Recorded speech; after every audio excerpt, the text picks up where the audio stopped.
Hello everyone, स्वागत है आपका हमारे प्यारे से चैनल बहन्स पढ़ाई में। आज हम करेंगे अपना chapter sources of business finance की मतलब एक बिजनेस को चलने के लिए, एक्टिविटीज करने के लिए, कुछ भी करने के लिए पैसा चाहिए, रोकड़ा चाहिए, तो कहाँ से आएगा वो चीजें आज हमें इस चैप्टर में करनी है। तो let's start our chapter without any देरी। और हम 2022-23 के लेटेस्ट सिलेबस के हिसाब से चलेंगे, क्योंकि इसमें से काफ़ी सारी चीज़ें कट भी हुई हैं, काफ़ी सारी एक दो चीज़ें ऐड भी हुई है, तो वो चीज़ हमें लेटेस्ट सिलेबस के अकॉर्डिंग ही करेंगे। ठीक है, so let's begin our chapter sources of business finance. अब इसका क्या कंसेप्ट है बिजनेस फाइनेंस का, वो देख लेते हैं। तो यानी कि फाइनेंस मतलब क्या होता है? पैसा, रोकड़ा, मनी, फंड। अब क्या रिक्वायरमेंट होती है बिजनेस के फंड की कि एक बिजनेस को पैसे की क्या जरूरत होती है ताकि वो अपनी बहुत सारी एक्टिविटीज कर सके, है ना। बिजनेस, उसी चीज को हम बिजनेस फाइनेंस कहते हैं।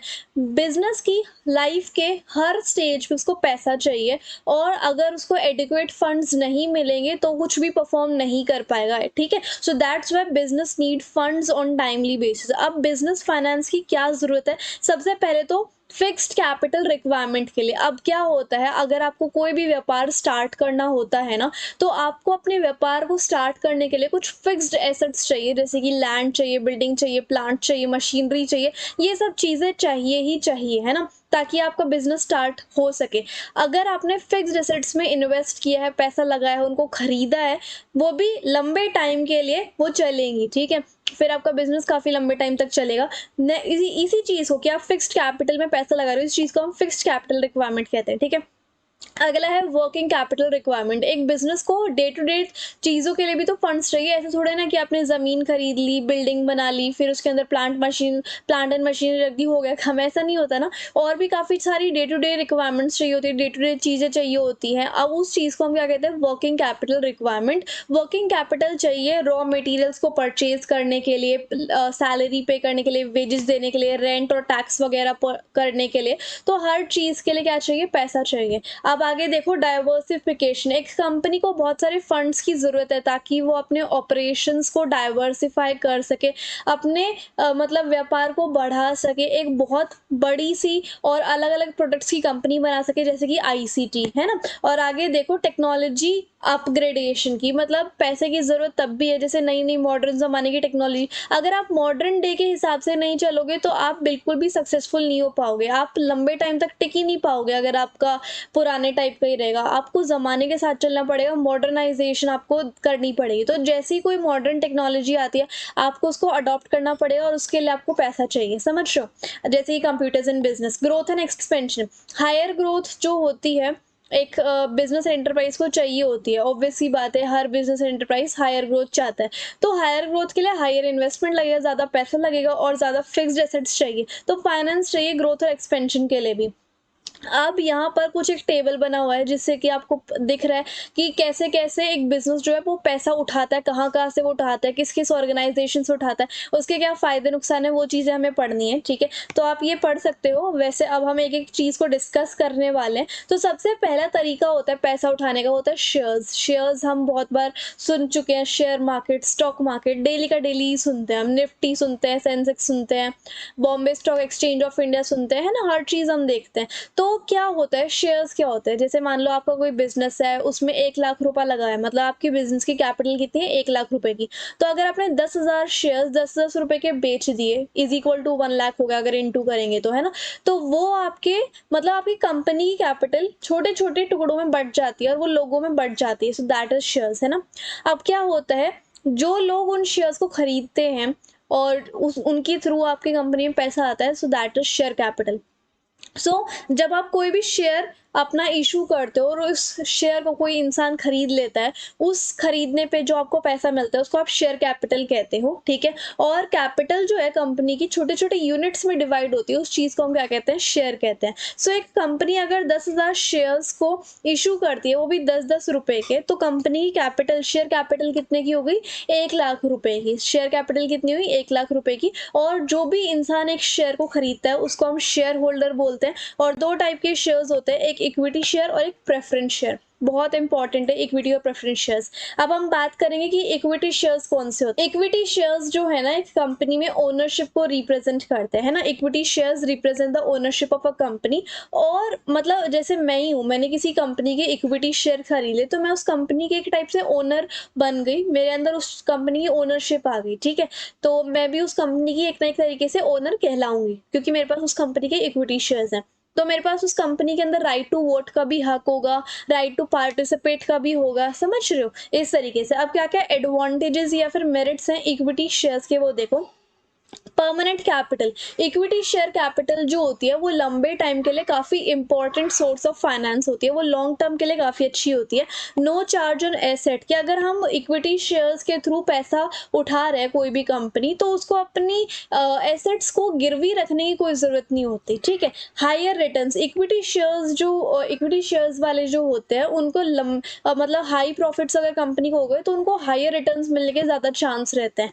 कंट्रोल देखो, they have right to vote and right to participate in the management, कि एक कंपनी को बहुत ज़्यादा राइट होता है वोट के लिए, राइट होता है पार्टिसिपेशन के लिए एक मैनेजमेंट में।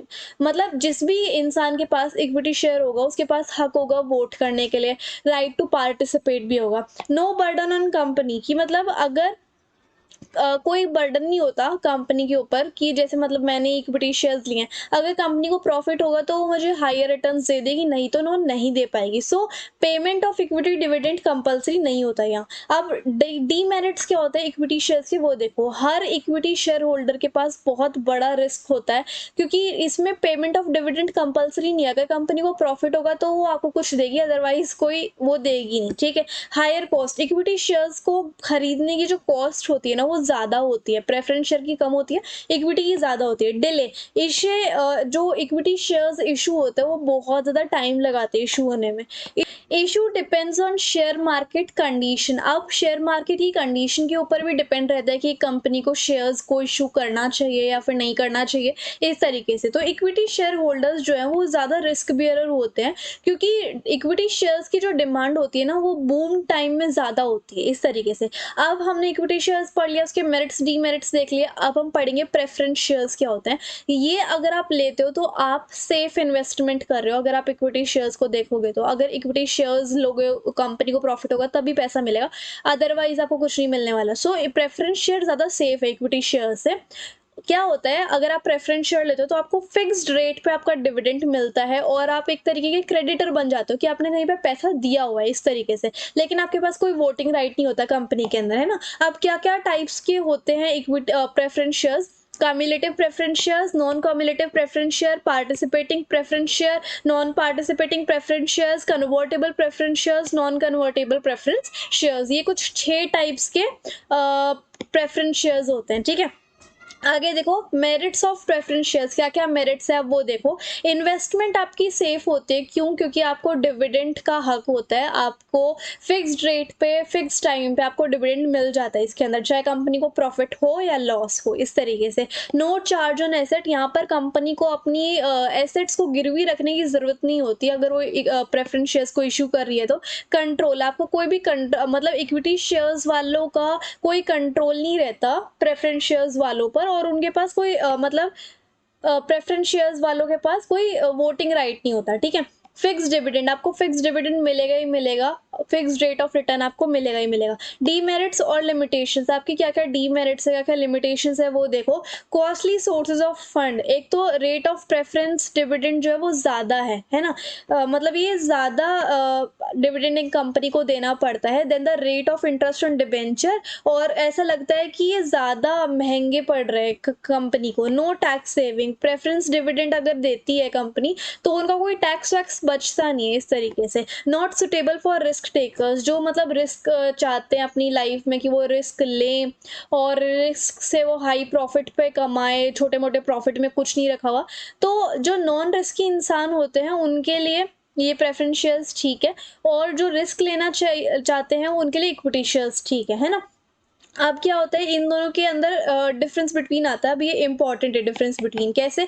इक्विटी शेयर्स जो हैं उनका डिविडेंड, यानी कि जैसे इक्विटी शेयर्स हैं उनको डिविडेंड कब मिलता है, जब प्रेफरेंस शेयर्स वालों को मिल जाता है, ठीक है। और डिविडेंड जो है वो मिलता है, फुल वोटिंग राइट्स होते हैं, रिस्क बेयरिंग होता है, और उसके बाद प्रॉफिट के साथ ये फ्लक्चुएट करता रहता है, कंट्रोल भी होता है मैनेजमेंट पे। प्रेफरेंस शेयर्स जो होते हैं वो इक्विटी शेयर को से ज़्यादा अच्छे माने जाते हैं, प्रायोरिटी इनको मिलती है, कोई वोटिंग राइट नहीं होता, कम रिस्क होता है, फिक्स्ड रेट ऑफ डिविडेंड होता है, और कोई कंट्रोल नहीं होता मैनेजमेंट पे। तो आप मुझे कमेंट सेक्शन में बताना कि आपको इक्विटी शेयर ज़्यादा अच्छे लगते हैं, फिर प्रेफरेंस शेयर ज़्यादा अच्छे लगते हैं। अब हम बात करेंगे डिबेंचर्स की। डिबेंचर्स भी एक टाइप का मतलब लोन टाइप होता है, मतलब एक कंपनी जो है लोन मांगती है पब्लिक से, इस तरीके से आप लगा सकते हो। और डिबेंचर्स होल्डर्स को फिक्स्ड रेट ऑफ इंटरेस्ट मिलेगा, ठीक है, जो मतलब डिबेंचर्स देंगे कंपनी को उनको फिक्स्ड रेट ऑफ इंटरेस्ट मिलेगा, और इंटरेस्ट हर 6 महीने में लोगों को मिलता रहेगा। और डिबेंचर्स जिन्होंने लिया वो एक तरीके से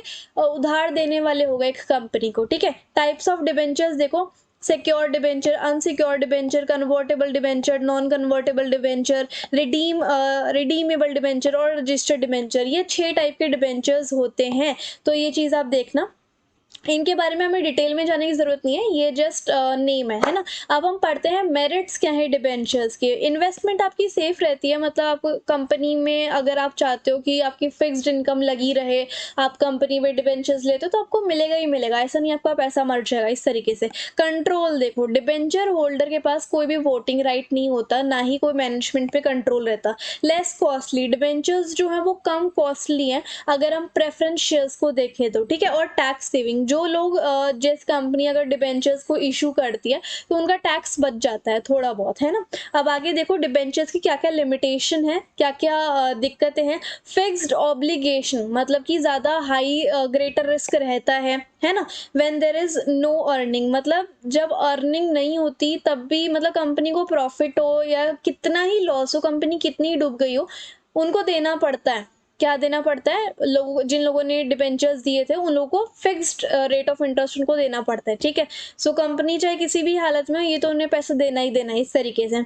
चार्ज ऑन एसेट्स, एक कंपनी को अपनी एसेट्स गिरवी रखनी पड़ती है अगर उन्हें डिबेंचर्स इशू करना है मार्केट में तो, ठीक है। रिडक्शन इन क्रेडिबिलिटी, अगर मान लो किसी कंपनी ने डिबेंचर्स को इशू कर दिया तो उसके आगे पैसा मांगने के जो चांसेस होते हैं वो बहुत ज़्यादा रिड्यूस हो जाते हैं ना। Difference between shares and debentures, shares और डिबेंचर्स में बहुत डिफरेंस क्या है। एक तो शेयर्स जो है वो कैपिटल होते हैं, डिबेंचर्स एक टाइप्स के लोन होते हैं। शेयर्स पे डिविडेंड मिलता है, डिबेंचर पे इंटरेस्ट मिलता है। शेयर्स वालों को फुल वोटिंग राइट होता है, डिबेंचर्स को कोई वोटिंग राइट नहीं होता।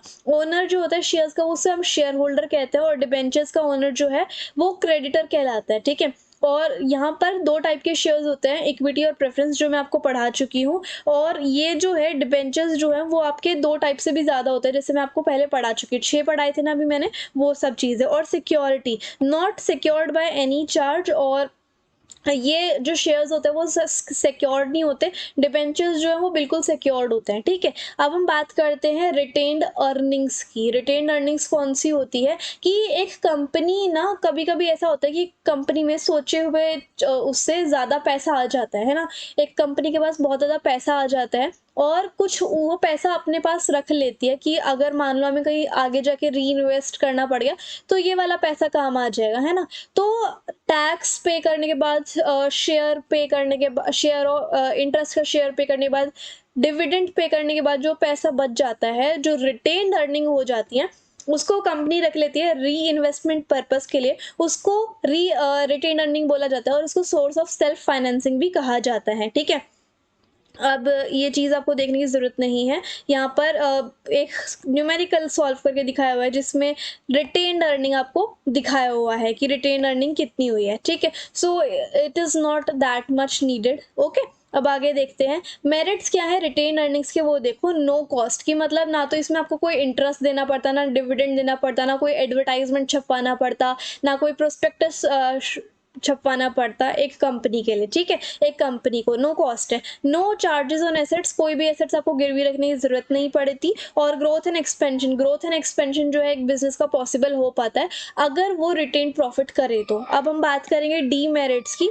डीमेरिट्स कौन कौन से होते हैं, अब ये देखो। रिटेन्ड अर्निंग्स जो है वो अनसर्टेन है, मतलब कभी कभी अगर हायर प्रॉफिट्स हो जाते हैं तब एक कंपनी के पास रिटेन्ड अर्निंग रहती है, अदरवाइज नहीं। डिससेटिस्फेक्शन अमंग शेयर होल्डर्स, तो रिटेन द प्रॉफिट्स जो होते हैं वो डिससेटिस्फैक्शन रखते हैं शेयर होल्डर में, क्योंकि उन्हें बहुत कम डिविडेंड मिलता है। अगर एक कंपनी रिटेन अर्निंग ना करती तो वो भी पैसा मिलता, और उससे क्या होता है, शेयर होल्डर्स को और ज़्यादा डिविडेंड मिलता है इस तरीके से। अब हम बात करेंगे पब्लिक डिपॉजिट की। नाउ पब्लिक डिपॉजिट कौन सी होती है? ये ऐसे डिपॉजिट्स होते हैं, the deposit that are raised by company. एक कंपनी अगर डायरेक्टली पब्लिक से पैसा मांग लेती है उसको हम पब्लिक डिपॉजिट कहते हैं। जो rate of interest public deposit पे ऑफर किया जाता है वो ज़्यादा होता है than rate of interest on bank deposit. अगर आप बैंक में अपना पैसा जमा करवाते हो तो आपको इंटरेस्ट मिलता है ना अपनी डिपॉजिट्स पे, तो कम मिलता है अगर आप पब्लिक डिपॉजिट देकर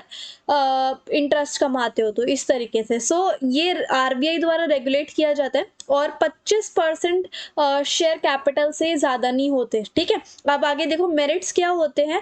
आपको मतलब एक बिजनेस को अगर पब्लिक डिपॉजिट्स एनहांस करवानी है तो एक कंपनी को अपनी एसेट्स गिरवी रखने की जरूरत नहीं होती, टैक्स बच जाता है कंपनी का, ठीक है। सिंपल प्रोसीजर होता है, डिबेंचर्स और शेयर की तरह इतना टाइम नहीं लगता इशूइंग वगैरह में। और कंट्रोल देखो, कोई भी वोटिंग राइट नहीं मिलता है, they do not have voting right, therefore the control of the company is not diluted, so that's why कोई भी वोटिंग राइट नहीं होता। लिमिटेशंस क्या है? अगर मतलब छोटा मोटा शॉर्ट टर्म फाइनेंस के लिए अगर कंपनी को पैसा चाहिए तो ये ठीक है, इस तरीके से शॉर्ट टर्म के लिए। लिमिटेड फंड, अब यहाँ पे जैसे कि 25% शेयर कैपिटल में ही आप पब्लिक डिपॉजिट्स रख सकते हो मार्केट में, तो लिमिटेड फंड ही हमें मिलता है। नॉट सुटेबल फॉर नई कंपनी के लिए पीडी जो है वो सही नहीं माना जाता। बात करते हैं कमर्शियल बैंक की। कमर्शियल बैंक भी जो है लोन्स और एडवांसेस देती हैं एक बिजनेस को, कैश क्रेडिट की फॉर्म में, ओवरड्राफ्ट लोन्स की फॉर्म में, बिल को डिस्काउंट करके।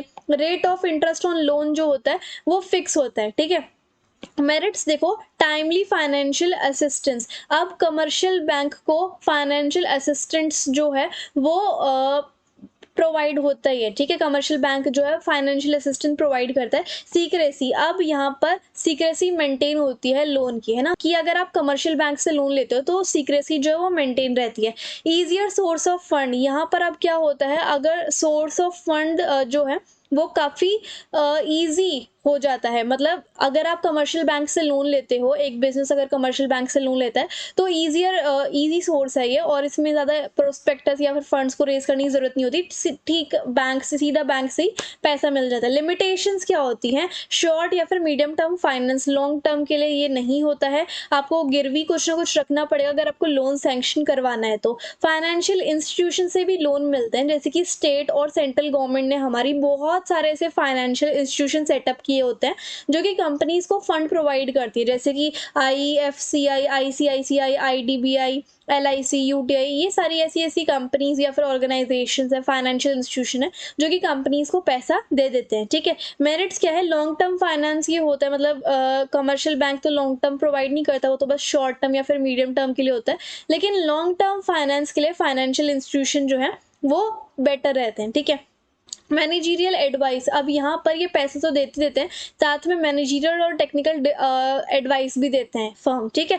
इजी इंस्टॉलमेंट्स की, मतलब लोन जो है उसकी किस्तें बहुत इजी हो जाती है, ज़्यादा बर्डन नहीं होता एक बिजनेस पे। इजी अवेलेबिलिटी, मतलब जल्दी फंड्स जो है अवेलेबल हो जाते हैं डिप्रेशन के टाइम पे भी, है ना। लिमिटेशंस या फिर डीमेरिट्स क्या होते हैं इन सब चीज़ों के? मोर टाइम कंज्यूमिंग, ज़्यादा टाइम लगता है, बहुत सारी फॉर्मेलिटीज़ और रिजिड क्राइटेरिया होता है, रिस्ट्रिक्शंस भी होती हैं कि फाइनेंशियल इंस्टीट्यूशन जो है वो कंपनी के जो बोर्ड ऑफ डायरेक्टर्स होते हैं उनके ऊपर रिस्ट्रिक्शंस लगा देता है। अब क्या क्या चीज़ें कट गई है वो देखो इस चैप्टर में। International source of business cut गया है, इंटरनेशनल कैपिटल मार्केट कट गया है, GDR कट गया है, ADR कट गया है, और उसके बाद ये देखो IDRS भी कट गया है आपका, एंड IDSB, IDRB, ICD, ये चीज़ आपकी आ रही है जिसको हम बोलते हैं इंटर कॉर्पोरेट डिपॉजिट। अब इसके अंदर क्या होता है, जब दो कंपनीज के बीच में ट्रांजेक्शन्स होती है ना, उस चीज़ को हम ICD कहते हैं। जैसे कि ये अनसिक्योर्ड होती है और शॉर्ट टर्म डिपॉजिट होती है जो कि एक कंपनी दूसरी कंपनी को अपने पैसे दे देती है, ठीक है।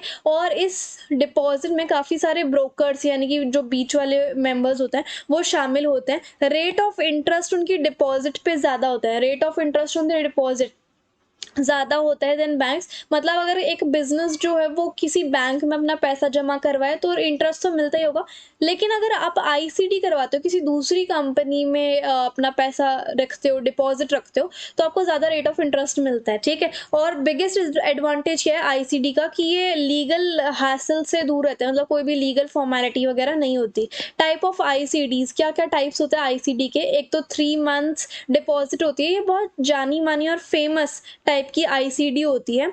और ये जो डिपॉज़िट होते हैं जनरली जो बोरोवर्स होते हैं वो इसको काफ़ी ज़्यादा सेफ़ मानते हैं और अच्छा मानते हैं, क्योंकि ये काफ़ी सारी प्रॉब्लम्स को सॉल्व कर देता है, ठीक है? टू सॉल्व प्रॉब्लम्स, अगर मतलब कोई भी शॉर्ट टर्म के लिए ज़रूरत पड़ गई किसी भी कंपनी को पैसे की, तो 3 मंथ की डिपॉज़िट के लिए पैसा उठा लेता है। और एनुअल रेट ऑफ इंटरेस्ट जो है इन डिपॉज़िट पर वो 12% होता है। नेक्स्ट होता है 6 मंथ डिपॉज़िट, तो ये फर्स्ट क्लास बोरोवर्स के लिए होता है और एनुअल रेट ऑफ इंटरेस्ट जो होता है वो 15% होता है। कॉल डिपॉज़िट्स कौन-सा होता है? ये ऐसी डिपॉज़िट होती है कि मतलब अगर नोटिस दे दिया जाए तो ये अगले दिन ही हमें मिल जाती हैं इस तरीके से। और एनुअल रेट ऑफ इंटरेस्ट कितना होता है? 10% होता है। फीचर्स क्या है आईसीडी के? देखो, जब 2 कंपनीज़ के बीच में ट्रांज़ैक्शन होती है तो ये आईसीडी का काम होता है। शॉर्ट टर्म डिपॉज़िट होती है, अनसिक्योर्ड होती है, इसके अंदर सिक्योरिटी नहीं होती, ठीक है? और ब्रोकर्स के थ्रू ये काम किया जाता है। कोई ऑर्गेनाइज्ड मार्केट नहीं होता, कोई लीगल फॉर्मेलिटी नहीं होती, रिस्की ज़्यादा होता है लेंडर्स के पॉइंट ऑफ व्यू से, ठीक है? एक चीज़ और रह गई थी, ट्रेड क्रेडिट क्या होता है? ट्रेड क्रेडिट ना बायर्स और सेलर के बीच में होता है। मान लो बायर के पास ना पैसे नहीं है, तो सेलर को कह देता है कोई बात नहीं, आप बाद में दे देना जब आपके पास कैश हो, है ना? तो भरोसे के हिसाब से ये चीज़ होती है। अगर किसी को गुड्स एंड सर्विसेज़ खरीदने हैं तो ट्रेड क्रेडिट काम आता है, ठीक है? अब यहाँ पर फीचर्स क्या है ट्रेड क्रेडिट के? वो देखो, कोई भी लीगल फॉर्मेलिटी नहीं होती, और उसके बाद बायर्स एंड सेलर के बीच में अरेंजमेंट होता है, एंड फाइनेंसिंग में ये काफ़ी अच्छा सोर्स है और एक्सपेंसिव सोर्स ऑफ फाइनेंस होता है। If payment is not made with in the discounting period, अगर मतलब जिस टाइम में बोला गया कि आप इस टाइम में दे देना पैसे, अगर उसमें नहीं दिया तो आपको थोड़ा ब्याज व्याज भी देना पड़ता है, इस टाइप से, है ना? अब आगे देखो, एडवांटेजेस क्या है? बायर और सेलर के बीच में अरेंजमेंट होता है, जो भी बात होती है वो बायर एंड सेलर के बीच में ही होती है। स्पॉन्टेनियस सोर्स ऑफ फाइनेंसिंग होता है। स्पॉन्टेनियस सोर्स ऑफ फाइनेंसिंग मतलब कि ऑन द स्पॉट ये फाइनेंसिंग की बात हो जाती है। एक्सपेंसिव सोर्स होता है अगर पेमेंट जो है वो नहीं होती तो, मतलब ये फीचर्स की जैसे ये सारे पॉइंट, कि अगर पेमेंट टाइम में नहीं हुई तो आपको थोड़ा ब्याज देना पड़ेगा, एक्सपेंसिव पड़ेगा। और अगर मान लो आपने टाइम से पहले दे दिया तो क्या पता आपको कैश डिस्काउंट भी मिल सकता है, जो कि आपने अकाउंट से पढ़ा है, ठीक है? तो इस तरीके से हमारे जो पूरा चैप्टर है वो खत्म होता है। मैंने आपको लेटेस्ट सिलेबस के अकॉर्डिंग करवाया। अगर आपको ये नोट्स चाहिए तो आप मुझे टेलीग्राम पे फॉलो करके इनको डाउनलोड कर सकते हो, ठीक है? और आई होप आपको मेरा पढ़ाने का तरीका और वीडियो काफ़ी अच्छी लगी होगी। एंड अगर आपको कोई भी डाउट हो तो आप मुझे इंस्टाग्राम पे फॉलो करके डीएम कर सकते हो। So if you like the video and the explanation, then please do like, share, comment and subscribe the channel. Thank you so much.